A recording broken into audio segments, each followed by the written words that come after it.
नुकत्याच झालेल्या नगर परिषद व नगरपालिका निवडणुकींमध्ये राष्ट्रवादी काँग्रेसने जोरदार यश मिळवले आहे। पक्षाच्या तिकिटावर थेट 38 नगराध्यक्ष आणि सुमारे 1100 नगरसेवक निवडून आले आहेत। पक्षाचे प्रदेशाध्यक्ष व खासदार सुनील तटकरे यांनी पत्रकार परिषदेत स्पष्ट केले की राज्यभर उभे असलेल्या 3681 उमेदवारांपैकी जवळपास 1100 उमेदवार घड्याळ चिन्हावर थेट निवडून आले आहेत।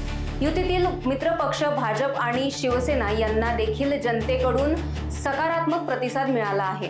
त्यांनी नमूद केले की संघटित प्रयत्न, प्रचारकांची मेहनत आणि जनतेची उत्सुकता या विजयामागील मुख्य कारण ठरले। घड़ी के चिन्ह पर हमारे 38 नगराध्यक्ष चुन के वहाँ पे आ गए हैं और हमारे राष्ट्रवादी कांग्रेस पार्टी के सिंबल पर पूरे राज्य में 1090 लगभग 1100 तक राष्ट्रवादी कांग्रेस पार्टी के घड़ी के चिन्ह पर नगर सेवक चुन के आए हैं। कई जगह लोकल आघाड़ी भी वहाँ होगी, यानी परिवर्तन आघाड़ी, आघाड़ी यानी महाविकास आघाड़ी, आप समझोगे आघाड़ी यानी वही नहीं, परिवर्तन आघाड़ी, विकास आघाड़ी, ऐसे नाम लेकर कई जगह लोकल वहाँ पे अलायंसेस हो गए बिगर पार्टी के ऑफिशियल सिंबल के छोड़कर। तो ऐसे नतीजे वहाँ पे आ गए। अजीत दादा के नेतृत्व में राष्ट्रवादी कांग्रेस पार्टी ने अच्छी तरह से यहाँ पे यश हासिल किया है। ख़ास तौर पर अभी महापालिका का चुनाव है, इसके लिए हम महायुति में, इंडी में हम लगातार हमारी हर महापालिका की चर्चा वहाँ पे चालू है। आज से नॉमिनेशन फॉर्म भरने का, पर्चा भरने का शुरुआत हो गई है। 1-2 दिन में उसके बारे में निर्णय हो जाएगा। हमारे राष्ट्रीय अध्यक्ष, राष्ट्रीय कार्याध्यक्ष दोनों आज आने वाले हैं।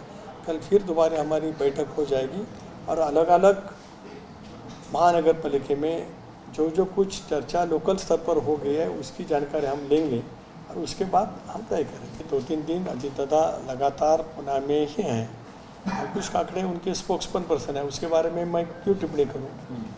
जब तक राष्ट्रवादी कांग्रेस शरद पवार गुट के अध्यक्ष को ही बताते नहीं तब तक मैं नहीं कुछ उसके बारे में बोलना चाहता हूँ। लेकिन दादा वहाँ पे हैं, हमारे राष्ट्रीय अध्यक्ष हैं, पुणे के पालक मंत्री हैं। आज तक पुणे में राष्ट्रवादी कांग्रेस को जो कुछ हमने यश हासिल किया है लगातार इन चुनाव में 1999 से, वो सब अजीत दादा के नेतृत्व में हो गए थे। सबको विश्वास है अजीत दादा की लीडरशिप का और पुणे और पिंपरी चिंचवड की जनता भी अजीत दादा पर ज़्यादा विश्वास रखती है। दोनों मजबूत परिस्थिति में है, बीजेपी भी है और आप भी हैं। ऐसे में अगर दोनों साथ में लड़ते हैं तो कार्यकर्ताओं को कितना डिमोरलाइजेशन होगा, और अगर अलग अलग लड़ते हैं तो एनसीपी, सुप्रिया सुले या फिर जो शरद पवार ग्रुप है उनके साथ जाने पर कितना फ़ायदा होगा? देखिए, 2 चीज़ है इसके बारे में। राज्य के चीफ मिनिस्टर और हमारे यूपीए के वरिष्ठ नेता आदरणीय देवेंद्र जी ने पुणे में जब कोड ऑफ कंडक्ट लग गया है, चुनाव घोषित हो गए, उसी दिन उन्होंने संवाद किया था पत्रकारों के साथ कि दोनों पार्टी मजबूत है और साथ में यदि हम लड़े तो अपोजिशन को उसका फ़ायदा मिल सकता है। एक पॉलिटिकल एनालिसिस उसने रखा था, शायद वही कंटिन्यू हो जाएगा ऐसा मुझे लगता है। लेकिन कल इसके बारे में ज़्यादा मैं टिप्पणी कर सकता हूँ। मुंबई को लेकर के, खासकर मुंबई को लेकर बीजेपी ने पहले कहा कि क्योंकि नवाब मलिक के को आप साथ में रख करके या फ्रंट पे रख करके मुंबई का चुनाव लड़ रहे हैं, ऐसे में वो एनसीपी के साथ अलायंस नहीं करेंगे। क्या स्ट्रेटजी है आपकी? 2 बार मीटिंग भी चीफ मिनिस्टर के साथ हुई और आगे की परिस्थितियाँ आप आशीष शेलार के साथ बातचीत कर रहे हैं। देखिए, सीएम साहब के साथ मैं और दादा की बातचीत हो गई, उसके बाद आशीष शेलार जी और मेरी भी मुलाकात हो गई। 2 दिन हम फ़ोन के ऊपर बात करते थे।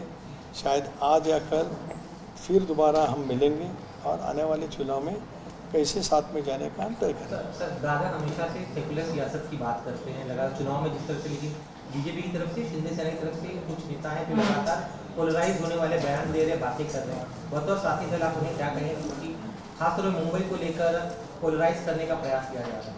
देखिए, हर पार्टी अपनी आइडियोलॉजी लेकर आगे चलती है। राष्ट्रवादी कांग्रेस पार्टी ने शुरू में तय किया, जब हम एनडीए में शामिल होंगे, हमारी सेकुलर विचारधारा लेकर ही हम आगे चलने वाले हैं। और बीजेपी हाईकमांड ने हमको उसके बारे में इजाज़त तो दी है। इसके लिए पार्लियामेंट का चुनाव, विधानसभा का चुनाव हम जीत के आए, साथ में जीत के आए। तो अलग अलग इलाकों में, अलग अलग महानगर महानगरों में अलग स्थिति रहती है। हर पार्टी आपका एजेंडा चला सकती है। राष्ट्रवादी कांग्रेस पार्टी अपनी एजेंडा लेकर ही मतदारों के सामने जाएगी। मुंबई में कितनी सीटों पर राष्ट्रवादी कांग्रेस मजबूत है? अगर साथ में अलाइंस पार्टनर के तौर जाते हैं तो जैसे शिंदे ने कहा कि हम 100 सीटें हम मांग रहे हैं, वैसे आप लोगों ने भी एक कहीं ना कहीं वर्किंग किया होगा कि कितनी सीटों पर आज अभी प्रेस कॉन्फ्रेंस होने के बाद मेरे सब साथी आए हैं, मैं उनके साथ आज चर्चा करूंगा। कल हमारे दोनों वरिष्ठ नेता भी आ रहे हैं, तीनों बैठकर उसके बारे में तय करेंगे। Bureau report, Lokvahini media, Mumbai.